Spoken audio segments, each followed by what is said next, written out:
گھر اور دکان میں بہترین برکت ہوگی۔ اگر گھر اور دکان میں برکت نہیں ہے تو یہ وظیفہ اختیار کریں، بہترین انشاءاللہ عز و جل برکت ہوگی۔ الحمدللہ رب العالمین، اللہ پاک کا کروڑ احسان ہے کہ اللہ پاک نے ہمیں قرآن مجید سیکھنے اور سکھانے کی توفیق عطا فرمائے۔ انشاءاللہ عز و جل آج ہم اپنی تختی نمبر 7 کا تیسرا سبق پڑھیں گے۔ ہم نے اس سے پہلے پڑھا تھا کہ جزم کسے کہتے ہیں، حروف مدہ کیا ہوتی ہیں، تو اس حوالے سے ہم نے پڑھ لیا ہے۔ اگر آپ جزم اور ساکن حرف کے بارے میں اور حروف مدہ کے بارے میں جاننا چاہ رہے ہیں تو ہمارے سابقہ ویڈیو کو بھی لازمی دیکھیں۔ اگر آپ ہمارے چینل پر نیو ہیں تو ہمارے چینل کو سبسکرائب کر لیں، اگر فیس بک سے دیکھ رہے ہیں تو ہمیں فالو کر لیں۔ اگر آپ قرآن مجید شروع سے جو ہم نے تختیاں پڑھ لی ہیں ان کو دوبارہ سے سیکھنا چاہ رہے ہیں، دوبارہ سے پڑھنا چاہ رہے ہیں تو ہماری پلے لسٹ میں جا کر آپ یہ تمام ویڈیو پہلے سبق سے لے کر اب تک آپ سن اور دیکھ سکتے ہیں، پڑھ سکتے ہیں، سیکھ سکتے ہیں۔ اسی طرح ہم نے ہر حرف کو شارٹ ویڈیوز کے اندر بھی پڑھ کر سنایا ہوا ہے، تو اس میں بھی جا کر آپ پڑھ سکتے ہیں، دیکھ سکتے ہیں، سن سکتے ہیں اور سن کر دوسروں کو سکھا بھی سکتے ہیں۔ آئیں آج ہم اپنے سبق کا آغاز کرتے ہیں۔ جیسا کہ آپ دیکھ رہے ہیں کہ پہلے سے میں نے کچھ لکھا ہوا ہے، تو اب جب کل ہم نے پڑھا تھا کہ حروف مدہ 3 ہیں، الف، واو، یا۔ الف سے پہلے زبر آ جائے تو الف مدہ ہوگا، واو ساکن سے پہلے پیش آ جائے واو مدہ ہوگا، یا ساکن سے پہلے زیر آ جائے تو یا مدہ ہوگا۔ اب ان کے ہجے کیسے کرنے ہیں، اس کو رواں کیسے پڑھنا ہے، آج انشاءاللہ عز و جل یہیں سیکھیں گے۔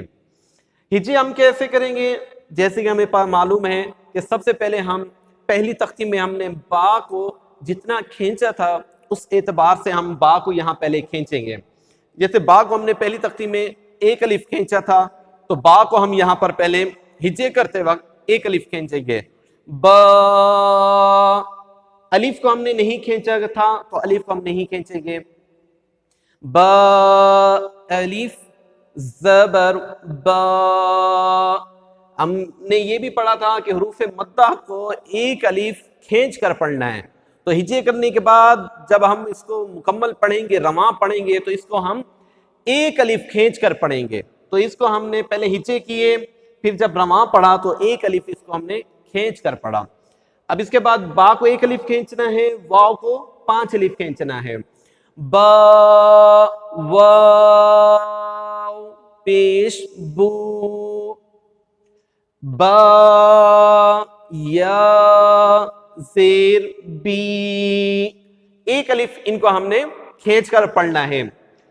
تا الف زبر تا، تا واو پیش تو، تا یا زیر تین، تا تو تین، سا الف زبر سا، سا واو پیش سو، سا یا زیر سین، سا سو سین۔ یہ آج ہمارا 7ویں تختی کا تیسرا سبق ہوا جس میں ہم نے ہجے کرنے کا طریقہ سیکھا اور اس کے بعد رواں پڑھنے کا طریقہ سیکھا۔ اب پھر سے ہم قاعدہ وہی سن لیتے ہیں کہ الف سے پہلے زبر آئے گی تو ہم نے اس کو ایک الف کھینچ کر پڑھنا ہے۔ ایک الف کی مقدار کیا ہوگی، جیسے ہم اب مٹھی بند کرتے ہیں اور ایک انگلی کھولتے ہیں، با، بس، نہ اس کو زیادہ کھینچنا ہے نہ اس سے کیا جھٹکا دے کے پڑھنا ہے، با بو بی، اس طرح بھی نہیں پڑھنا، حرکات کی طرح بھی اس کو نہیں پڑھنا اور زیادہ بھی اس کو ہم نے نہیں کھینچنا۔ اب انشاءاللہ عز و جل یہ ہے کہ یہ ہم نے پڑھ لیا، آیا اگلی ویڈیو میں ہم انشاءاللہ اگلے اس کے حروف پڑھ کے سکھائیں گے، سنائیں گے۔ تب تک کے لیے آپ ہماری ویڈیو کا انتظار کیجئے گا۔ قرآن دکان اور گھر میں برکت کے لیے جو وظیفہ آج بتانا تھا وہ تھا کہ بسم اللہ الرحمن الرحیم کو 35 بار کاغذ پر لکھ کر دکان یا مکان میں لٹکائیں گے تو انشاءاللہ عز و جل خوب برکت ہوگی، اور شیاطین کا بھی وہاں سے گزر نہیں ہوگا۔ تو یہ وظیفہ لازمی خود بھی سنیے گا، خود بھی عمل کیجیے گا، دوسروں کے ساتھ بھی ہماری ویڈیو شیئر کیا کریں تاکہ دوسرے بھی قرآن مجید سیکھ سکیں اور سکھا سکیں۔ جو سکھانے والے ہیں وہ اگر کوئی کمی بیشی ہوگی تو وہ بھی سیکھ لیا کریں گے، سمجھ لیا کریں گے۔ اللہ تعالی ہم سب پر اپنی رحمتوں اور برکتوں کا نزول فرمائے۔ انشاءاللہ عز و جل آئندہ ویڈیو کے ساتھ ہم پھر حاضر ہوں گے۔ السلام علیکم ورحمۃ اللہ وبرکاتہ۔